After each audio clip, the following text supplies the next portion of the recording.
تازہ ترین بجٹ میں حکومت نے فری لانسرز کو مختلف رعایتیں دینے کا اعلان کیا ہے، جس کے بعد آئی ٹی ایکسپرٹس میں مزید اضافے کا امکان ہے۔ وفاقی حکومت نے بجٹ 2023 اور 24 میں $24,000 تک سالانہ ایکسپورٹ پر freelancer sale tax registration اور گوشواروں سے مستثنی قرار دیا ہے۔ قومی اسمبلی میں بجٹ تقریر کے دوران اسحاق ڈار نے کہا کہ آئی ٹی اور اس سے متعلقہ سروسز معیشت کے سب سے تیزی سے ترقی کرنے والا شعبہ ہے اور ان کا برآمدات میں نمایاں حصہ ہے۔ عالمی معیشت میں مسائل کی وجہ سے یہ شعبہ بھی مشکلات کا شکار ہوا۔ انہوں نے کہا پھر بھی ہمیں یقین ہے کہ یہ شعبہ آنے والے سالوں میں انجن آف گروتھ ثابت ہوگا۔ پاکستان اپنا کاروبار کرنے والے فری لانسرز کے اعتبار سے دنیا میں دوسرے نمبر پر ہے۔ ان کو درپیش مسائل کا حل اور عمومی طور پر اس شعبے کے مسائل کو حل کرنے کے لیے مندرجہ ذیل اقدامات کیے جا رہے ہیں۔ برآمدات کو بڑھانے کے لیے انکم ٹیکس 0.25% کی رعایتی شرح لاگو ہے۔ وزیر خزانہ نے کہا یہ سہولت 30 جون 2026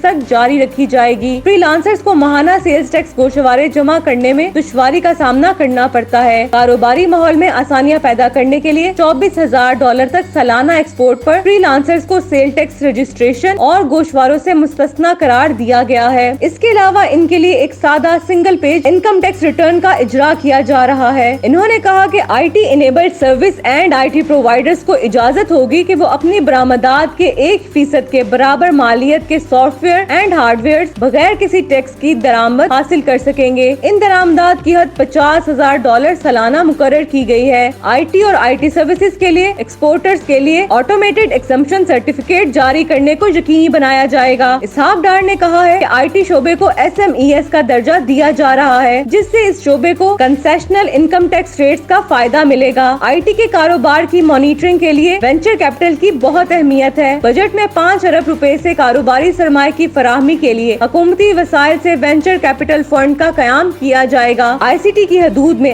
آئی ٹی سروسز پر سیلز ٹیکس کی موجودہ شرح کو 15% سے کم کر کے 5% کی جا رہی ہے۔ وزیر خزانہ نے کہا کہ آئی ٹی کے شعبے میں قرضہ جات کی فراہمی کو ترغیب کے لیے بینکوں کو اس شعبے میں 20% کے رعایتی ٹیکس کا استفادہ حاصل ہوگا۔ اگلے مالی سال میں 50,000 آئی ٹی گریجویٹس کو پروفیشنل ٹریننگ دی جائے گی۔